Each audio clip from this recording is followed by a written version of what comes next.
Crystal Rose Wellness, and we are going to do the Pigeon series, which is the most requested series in my yoga class. So therefore it has become a staple and we end on it every time before Shavasana. And if you would like to do a Shavasana after this practice, then I highly suggest checking out my 61 points video.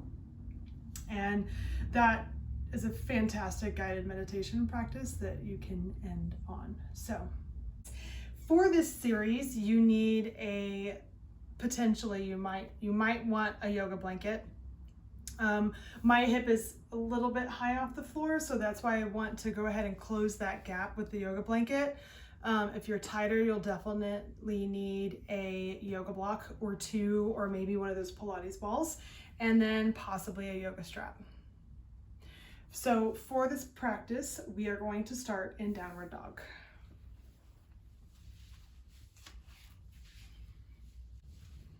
So we're gonna tuck the toes, send your hips up into the sky, downward dog. And then we're gonna send our right leg up. We're gonna open into scorpion. And then you're gonna bring your knee into your chest and bring your shin down to the floor. Now, this is where I like to have my blanket underneath my hip, my back. So whichever leg is in the front, that's the hip that you would need something underneath, because you really want to bring the floor up to your hip. Some people like to use a block, or even a little Pilates ball can also be great for that. And this just basically it just adds stability. So from here, we're going to come on down and we're just going to relax into our pigeon.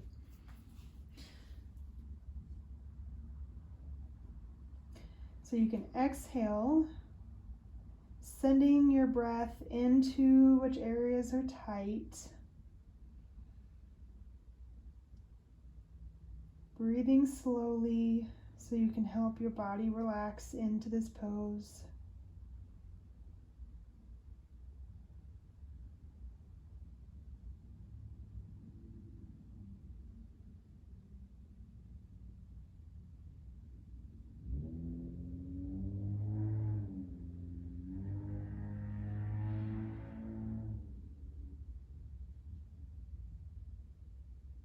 And then we're going to go ahead and come on up, and I have kind of short arms, so here I don't get very much of a stretch, so this is where I like to bring in my block and I come up a little bit higher.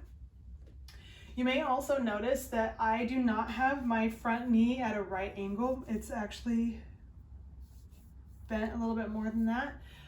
The reason is that if you put it way out at a right angle, then that can be really hard on the knee, so then if I try to move forwards, my knee is not meant to do that. So if you're up higher on a ball or a bolster or something of that nature, then that could be appropriate, but most people are not going to be shaped in such a way. You got to have a lot of flexibility in your hip as well to be able to even get to that position. So here we're just drawing this back hip down towards the floor. If you are pretty flexible in this pose and would like to add a little bit more, you can lean over, reaching that top arm, adding a deeper stretch. All right, so now we're going to bend the back knee. So if you have a hard time grabbing your knee, you can always use a yoga strap, or you can just grab your pants if you can reach them.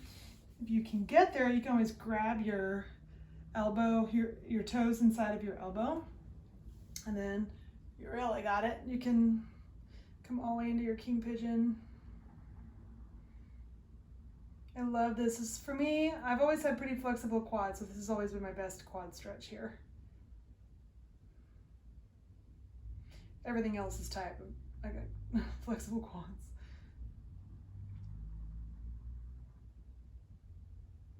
And then we're going to go ahead and release. All right, so coming into our cow face, you're going to bring the back knee up behind the front knee. And this is where, you know, if you've got tight hips, you want a block. So the idea is that we want to keep our knees together. So that's why I'm going to use a block. Sit back on this block. Oh. So the block goes between the feet. Trying to keep those knees together as much as possible.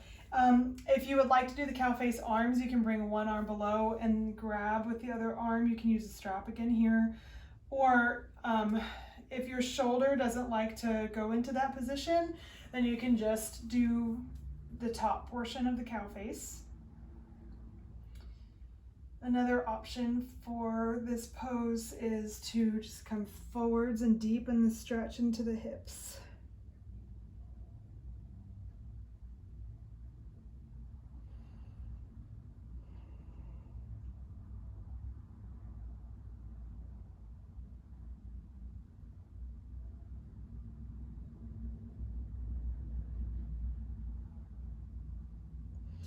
All right, now we're gonna walk our hands forwards to come out. We're gonna unwind the knees.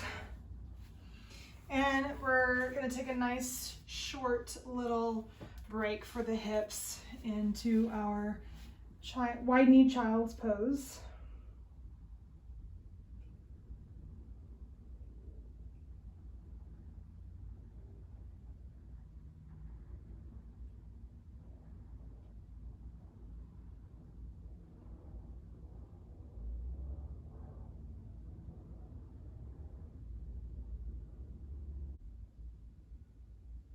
And then we're gonna go ahead and come up into our downward dog. Pressing your chest towards your thighs. And we'll send the other leg up, lifting up. And again, we'll do our scorpion. And then come around and through. Sending that back leg further back. And this is where I need my blanket.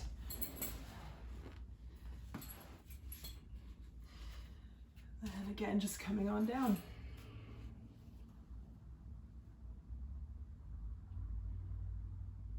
So just allowing yourself to relax into this pose, breathing.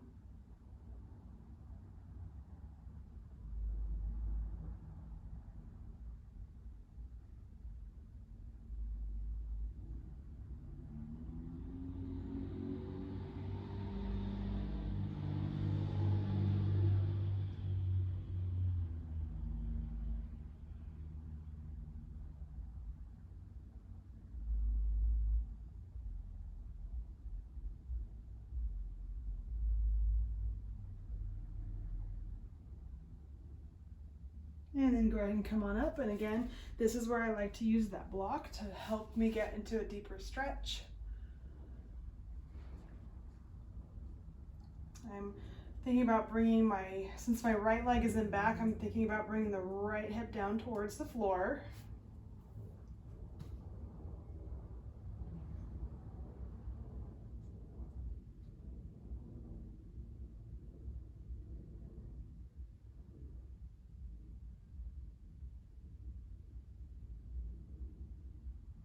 And then now we're going to bend the back knee. And again, whatever you need to do.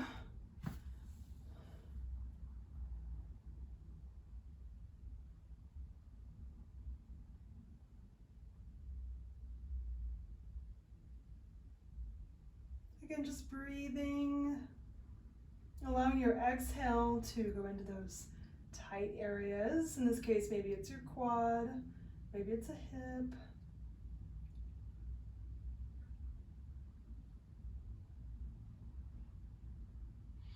And then go ahead and release that side. All right, I am done with my blanket. So setting that aside, bringing your back knee up to meet the front knee, taking your feet apart. If you want to use a block, bring it between your feet and then sit back on it. And if you want to use a strap for cow face, for the arms, put it in whichever arm is going on top, up and over, and then you're going to grab it with the bottom hand. Or if you just want to do the top side, just grab your elbow. Hi, Misfit. We love our doggies with our yoga practice, huh? Yep, she wants to go outside. Okay, I'll let you out in just a second. All right, and we will finish in our child's pose.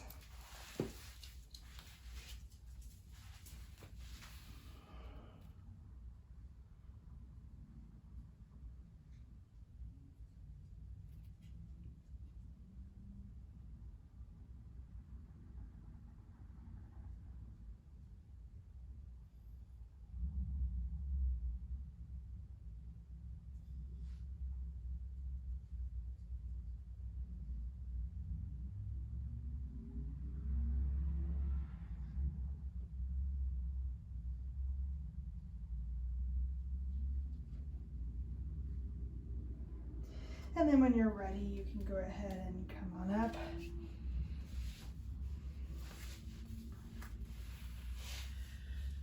Thank you for doing the pigeon practice with me. I hope that your hips feel stretched out and open, and namaste.